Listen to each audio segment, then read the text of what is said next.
ராமேஸ்வரம் அருகே புதிதாக அமைக்கப்பட்டுள்ள பாம்பன் செங்குத்து தூக்கு பாலத்தில் கொட்டும் மழைக்கு நடுவிலும் முதல் முறையாக 11 பெட்டிகள் கொண்ட சரக்கு ரயிலை இயக்கி சோதனை ஓட்டம் நடைபெற்றது. கூடுதல் விவரங்களை செய்தியாளர் பூபேஸ் சந்திரன் வழங்க கேட்கலாம். வணக்கம் பூபேஸ், விவரங்கள். நிச்சயமா வணக்கம் சுபாஷினி.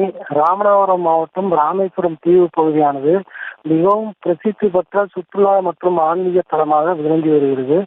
நாடு முழுவதும் மட்டுமின்றி உலக நாடுகளில் இருந்தும் கூட நாள்தோறும் பல்லாயிரக்கணக்கானோர் இங்கு ஆன்மீகத்திற்காகவும் அதே போல சுற்றுலாவிற்காகவும் வந்து செல்லக்கூடிய நிலையில் ராமேஸ்வரம் தீவு பகுதியையும் ராமநாதபுரம் மாவட்டத்திலும் இணைக்கக்கூடிய வழித்தட பிரதான பகுதியாக சாலை மற்றும் ரயில் பாதையானது அமைக்கப்பட்டுள்ளது. இந்த சூழலில் ரயில் பாலமானது நூற்றாண்டுகளை கடந்து பழுதடைந்த நிலையில் அவற்றை மாற்றிவிட்டு புதிய செங்குத்து தூக்கு பாலம் அமைக்கும் பணியானது கடந்த சில மாதங்களாகவே ரயில்வே நிர்வாகத்தால் மேற்கொள்ளப்பட்டு வந்த நிலையில் அந்த ரயில்வே செங்குத்து தூக்கு பாலத்தின் பணியானது முழுவதுமாக நிறைவடைந்திருக்கக்கூடிய நிலையில் சோதனை பயிற்சி ஓட்டமானது தொடர்ந்து நடைபெற்று வருகிறது.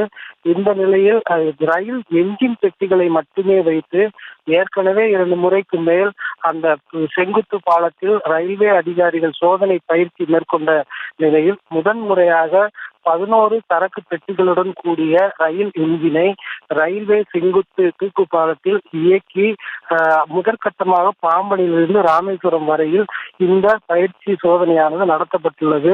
மிகவும் பிரசித்தி பெற்ற ராமேஸ்வரம் தீவு பகுதிக்கு செல்லக்கூடிய வழித்தடங்களில் ரயிலில் செல்லக்கூடிய அந்த பயணமானது அலாதியாக இருக்கக்கூடிய சூழலில் தற்போது புதிதாக செங்குத்து தூக்கு பாலம் அமைக்கப்பட்டு ரயிலில் விரைவில் பயணிகளுக்கு பயன்பாட்டுக்கு வர உள்ளதால் பயணிகள் மட்டுமின்றி சுற்றுலா வரக்கூடிய ஆன்மீக நண்பர்களும் மகிழ்ச்சி அடைந்துள்ளனர்.